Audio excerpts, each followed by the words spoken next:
It's Dion from Norweld here, and behind me we've got Jerome Taylor's Dual Cab 79.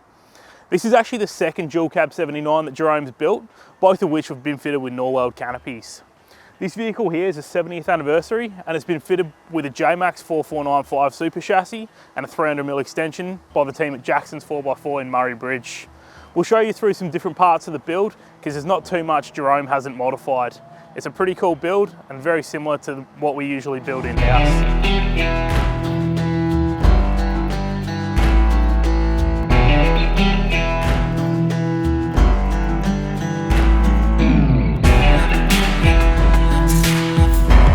Up the front here, Jerome's opted for the ATD Customs 2-poster bull bar.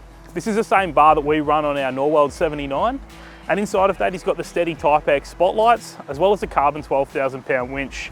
You'll also see the Factor 55 Ultra hook on the front there, as well as the GME Beyond Blue Edition aerial. Coming down the side here, Clayton from ATD's also done the twin scrub rails, which do run into his unique side steps. They've got Land Cruiser all written up in them, which is pretty cool. On the side here, we've also got the Clearview Next Gen mirrors. So these ones here are electric and do power fold in. And again, this is something we very much run on most of our builds we display. On the roof up the top here, we've got the Rhino platform, as well as another Steady light bar up there. And also up top is the color-coded Sandy Torp visor. So under the bonnet of this cruiser, Jerome's done quite a bit of work in here as well. So he's running a second dual battery system up the front here. So that runs a Century Dual Force AGM battery, all powered by the Redarc BC-DC 1250D. There's also a solar input, and the cool thing about this is this system runs completely separate to the canopy. So even if he is running just tray back, he does have power in the back of his tray. Jerome's also gone to town on the motor, and he's thrown a Garrett turbo on it, as well as had a nice tune put into it, so it does really go. We've also got the Direction Plus fuel filter up the front here as well as the Safari snorkel. In the inside of this vehicle, Jerome's gone to town and thrown the whole catalogue at it as well. So this one started off as a 70th anniversary, so it's got the nice wood grain trims inside of it. He's then gone and thrown a full Alpine sound system in it, which includes the tweeters up on the dash, as well as the Type X door pods. In the center console, we've got the cruiser consoles with the Dometic CDF11 fridge in it, which is super handy to get drinks and food while you're on the road. Up in the top here, we've got the Department of Interior console, which has a GME TX 4500 UHF up in there. Up on the A-pillar here, we've got the Autometer boost and EGT gauges, as well as a quad lock mount. In Jerome's first cruiser he built, he actually opted to keep it as a standard wheelbase with leaf springs. This time around, he's gone the whole hog and he's actually gone for the J-Max Super Chassis. This was fitted by Jackson's 4x4, and essentially what they do is they chop the back section of the chassis off and replace it with a new coil converted subframe. This gives you much better articulation, much better handling, as well as a set of airbags to give you variability when you're running tray only or tray and canopy package. Included in the J-Max Super Chassis kit is a Torque exhaust. So this vehicle here has got a 3.5-inch DPF back and it is a stainless system, so it's going to last for years to come. When we do a Super Chassis, we actually run a slightly different size tray. So a lot of people think when they do 300mm in their chassis, they're going to get an extra 300mm in their tray. We actually shorten that down. So we go for a 1986 tray, which is going to help with the vehicle's handling. This time around, Jerome's gone for a 1500 compact canopy, which is typically what we run on a standard wheelbase cruiser.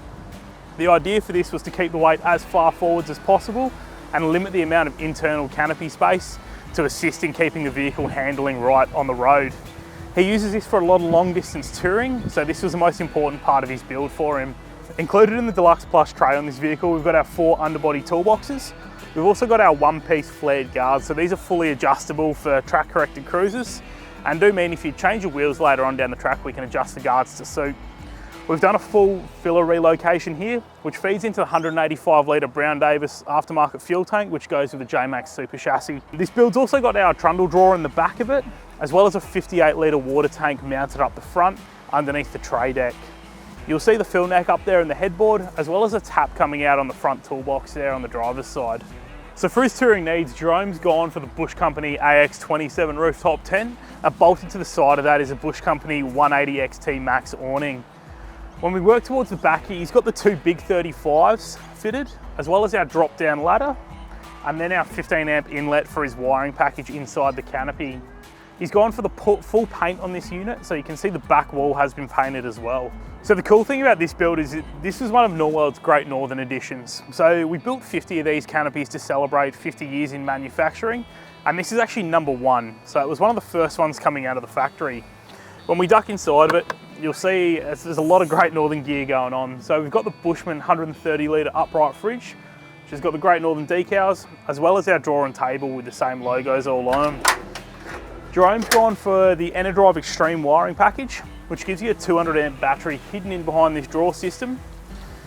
It runs a 40 amp DC charger from Enerdrive, as well as a 60 amp AC charger. This is all controlled and managed by a Cymarine display, which gives you the exact drawers coming from each socket in the canopy. Up the top here, we've also got, this was another custom piece we did. So this was a chair holder. So this is designed to bolt into our Unistrut and was exclusive to these builds. Just allows you to throw your chair straight in there, and is a little bit different to the shelves we offer for day-to-day builds. We've got the core 3 colour lighting up here. So we've got the white, we've got the orange, and then we've got the cool white as well. These are all fully dimmable, so you can turn them up and down as you need to. This build's also been fitted with our new style compression locks, and it does have a central locking kit waiting to go into it. So these are available as a DIY fit if you do have an existing Norweld canopy. So on this side of the canopy, we've got our deluxe drawer. So this one here comes in at 1200 long, and it is fully lockable. You see, as part of the Great Northern package, you've also got the stickers up on that one there. And this drawer typically gets used for housing extra camping and touring gear, or firearms if you do need to carry those around. Up the top here, we've got our medium-sized shelf, which takes the crash pad bags really nicely in it, as well as our 2000 watt inverter. So this inverter runs off of an AC transfer switch, which means when you're plugged into mains power, the inverter is going to be running off of that as opposed to drawing from your battery. With a 2000 watt inverter, I know Jerome definitely runs his coffee machine and induction cooktop, as well as keeps his power tools charged up. Again, we've got another light in the door, as well as a couple of cigarette points and USB points on this side here. The canopy's got the Unistrut in the internals, so it does mean if Jerome wants to go for a slightly bigger shelf or swap that out for a travel buddy, it's as easy as undoing a few bolts and bolting the new unit in there. So with the J-Max Super Chassis, you do need to upgrade your wheels and tyres to suit. So in this case, Jerome's gone for 6 Method 312 HDs in the blackout, as well as a set of Mickey Thompson Baja Boss ATs in a 35-inch size. They're a good all-round tyre for touring and playing. Thanks for taking the time to watch the walkthrough video on Jerome's Land Cruiser. A big shout out to the team at Jackson's for piecing this build together. And if you do want more information on this build, there is a full rig rundown on their website. If you have any other queries about the tray and canopy side of things, please feel free to reach out to us on 1300 302 899 or check out our website at norweld.com.au.